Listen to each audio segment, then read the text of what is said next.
You've probably heard it more than once. At 60, your super withdrawals are completely tax-free. Pull out what you need and the government takes nothing. That sounds like the cleanest deal in the whole retirement rulebook. But here's what most people don't realize. While the money coming out of your transition to retirement pension is tax-free, the money still sitting inside that account is being taxed every single year. Your super fund is paying 15% tax on every dollar of investment earnings, income, dividends, interest, all of it. And that 15% is the number that changes the whole calculation. If you're over 55 and wondering whether a TTR strategy is actually right for you, stick around, because I'm going to walk through the exact numbers that most people don't see before they start. On a $600,000 super balance earning 7% a year, that hidden earnings tax costs you $6,300 every year. Over 5 years, that's more than $31,000 quietly leaving your account. That's the number this video is about, not the withdrawal, the tax on what stays behind. So let's start with how a transition to retirement pension actually works, because the tax treatment is not what most people expect.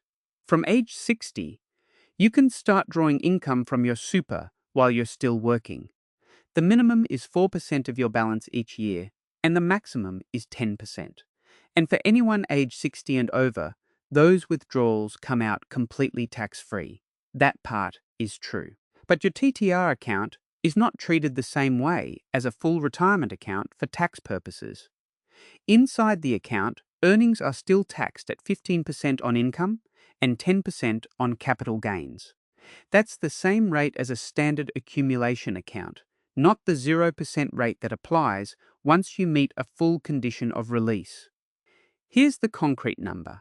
If you have $600,000 in super and start a TTR pension, your fund earns 7% a year. That's $42,000 in investment earnings. Your fund pays 15% tax on that, so $6,300 leaves your account in tax every single year, not from your withdrawal, from your earnings. Over 5 years, that's more than $31,000 in tax on money that would have been completely free if you'd waited until full retirement. That's not a small rounding error. That's a real cost you need to weigh against whatever benefit you're hoping to get from starting early. Now, this isn't about blaming anyone. The system is built this way deliberately. A TTR pension was designed to help high-income earners reduce their salary tax while they're still working, not to give everyone an early tax-free retirement. But if you don't understand this distinction, you can end up paying more tax than you save. Who actually benefits? Someone earning $150,000 a year pays tax at 47% on income above certain thresholds. If they salary sacrifice $30,000 into super, they save around $14,100 in income tax. That saving can outweigh the $6,300 in TTR earnings tax, but only if the balance and income are high enough. For someone on $80,000 or $90,000, that calculation looks very different. So the first hidden cost is the earnings tax inside the TTR account. But there's a second trap that gets even less attention, and it involves the recontribution strategy you may have heard advisors talk about. The second hidden cost involves a strategy that sounds genuinely clever on paper. Some financial advisors suggest drawing the minimum 4% from your TTR pension each year, tax-free since you're over 60, and then putting that money straight back into your accumulationals account as a non-concessional contribution. You get the money out clean, you put it back in, and the idea is that over time, you're shifting money from taxable territory into a more favorable position. When I first heard about this approach, I thought it might be a useful loophole. But after working through the numbers properly, I realized the double tax eats the benefit for most people.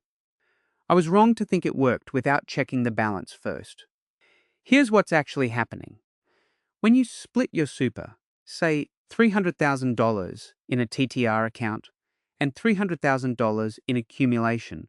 Both pools earn investment returns that are taxed at 15%. The TTR account pays 15% on its earnings. The accumulation account pays 15% on its earnings. You haven't reduced the tax at all, you've just added complexity. Let's put a number on it. Both accounts earn 7% on $300,000. That's $21,000 each. Tax at 15% on the TTR side, $3,150.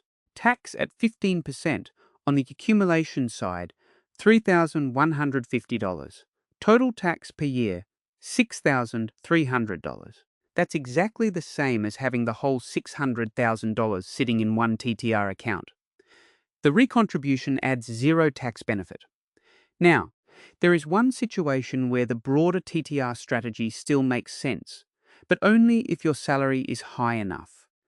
If you're earning $150,000 and you salary sacrifice $30,000 into super, you save roughly $14,100 in income tax at the top marginal rate. Even after the $6,300 in TTR earnings tax, you're still $7,800 ahead for the year. That's a genuine saving. But at $80,000 a year, the income tax saving on $30,000 in salary sacrifice is closer to $9,750, and the TTR earnings tax can eat most of it. The recontribution strategy doesn't make that better. It just moves money around without changing the tax outcome. So the recontribution trap is real. But there's another factor that most people don't factor in at all: how starting a TTR affects your age pension entitlement. And that's where the numbers can really shift. Let's run a scenario. Meet John. He's 61, still working, with $600,000 in super and a $150,000 salary. He decides to start a TTR pension and draw the minimum 4%, which is $24,000 a year. That $24,000 comes out tax-free. So far, that part looks fine. But there's a long-term sting in this arrangement that John probably isn't thinking about right now. When John eventually reaches age pension age, which in Australia is 67, his account-based pension will be assessed under Centrelink's income and assets tests. If his super balance is still around $600,000 at that point, the deeming rules apply. Centrelink deems the first $64,200 of that balance to earn 1.25% and everything above that to earn 3.25%. On $600,000, that works out to roughly $18,216 in deemed income per year. If John is still receiving a pension income stream or drawing from his account, those payments can be assessed as income on top of that, depending on the type of pension and when it started. The combined effect can reduce his age pension entitlement by roughly $9,000 a year under the income test, at 50 cents reduction for every dollar above the income-free threshold. So the picture changes when you look forward, not just at the money coming in today. The $24,000 TTR withdrawal gives John more cash now. But over the longer timeline, the age pension impact could cost him $9,000 a year once he reaches 67. Combined with the $6,300 in hidden TTR earnings tax, his real net benefit is considerably smaller than $24,000. For some people in John's position, the TTR still makes sense. But the math needs to account for the whole picture, not just the tax-free withdrawal today, and it gets more complicated if something unexpected happens before then. What if John loses his job after starting TTR? John starts his TTR at 61, drawing 4% a year. 6 months later, he's made redundant. He can't find a new role straight away. Now what? This is where the strategy can unravel quickly. If John can genuinely say he has stopped working and has no intention of returning to paid work for 10 or more hours a week, he can meet a condition of release. Once he does that, his TTR pension converts to a full retirement income stream. The earnings inside the fund drop from 15% tax to 0%. That's the best outcome. But if he's still looking for work, even casually, he may not meet that condition. He stays locked in TTR, and with no employment income coming in, he might need to draw the maximum 10% just to cover his bills. On a $600,000 balance, that's $60,000 a year. At that drawdown rate, the balance can drop fast, especially while still paying 15% tax on every dollar earned inside the fund. The TTR was designed as a bridge while you're still earning. If the income stops but the retirement doesn't officially start, you're in a difficult middle ground. So the strategy has a real fragility to it. But there's also a psychological side to all of this, and that's worth understanding before you decide anything. There's a natural pull here that I think most people feel but don't name out loud. You want access to the money you've spent decades building. You also want that money to keep growing, and you want both at the same time. That's why the recontribution strategy sounds so appealing. It seems to offer a way through without giving anything up. I understand that completely. You've worked hard. You're in your early 60s, and life is moving fast. Wanting to enjoy some of what you've built while still protecting your future isn't greedy. It's just human. The problem isn't the desire. It's that the system doesn't offer that combination without a cost. I've been there too. When I turned 60, I looked at starting a TTR just because I could. It felt like the right move. But after running my own numbers, I chose to wait. Not because I didn't want access to the money, because the math didn't support it for my situation. Instead of asking whether you can access your super early, the better question is, what is the net benefit after all taxes and any lost age pension income? If the answer is less than $10,000 a year, the complexity and risk are probably not worth taking on. So what should you actually do? Let me walk you through a simple way to think about it. If you're seriously considering a TTR strategy, there are 3 questions worth working through before you set anything up. The first is the net benefit calculation.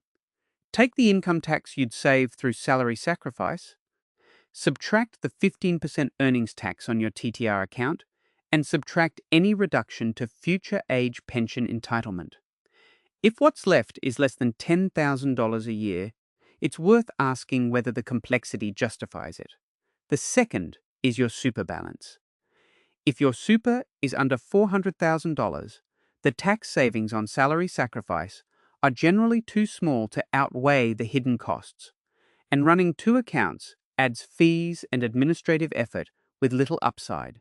If your super is over $1 million, the salary sacrifice savings at a high income can be meaningful enough to make a difference. Somewhere in between, the answer depends heavily on your specific income and tax rate. The third is your contingency plan. If you lost your job in the next 2 years, could you legitimately meet a condition of release? If not, could you manage financially on just the 10% maximum TTR drawdown while still paying the earnings tax? If both answers are no, that's a risk worth taking seriously. I worked with a client, I'll call her Sue, who had $450,000 in super and was earning $120,000 a year. She wanted to reduce her hours and thought a TTR would help bridge the gap. When we ran the numbers, her net benefit after the hidden tax and projected age pension impact was around $4,000 a year. She decided it wasn't worth it. She negotiated a part-time arrangement with her employer instead, kept her super intact, and retired fully 2 years later with a much cleaner outcome. Sue's goal wasn't really the money. She wanted more time with her grandkids. The TTR would have given her $4,000, but a conversation with her employer gave her 2 afternoons a week. So here's the full picture. A transition to retirement pension is not a tax-free windfall. Your withdrawals are tax-free, yes, but the earnings inside the fund are still taxed at 15% every year. For someone with $600,000 in super, that's $6,300 a year in tax that disappears quietly before you see a cent. The recontribution strategy doesn't fix that. It moves money between accounts without changing the tax outcome. And for most people on middle incomes, the numbers don't stack up. The age pension interaction is worth mapping out before you start, not after. And if you lose your job unexpectedly while in a TTR, you can end up in a difficult position that wasn't part of the original plan. None of this means TTR is wrong for everyone. For high-income earners with large super balances who plan to keep working for several more years, there can be a genuine benefit, but it's a tool, not a hack. And like any tool, it needs to be used in the right situation.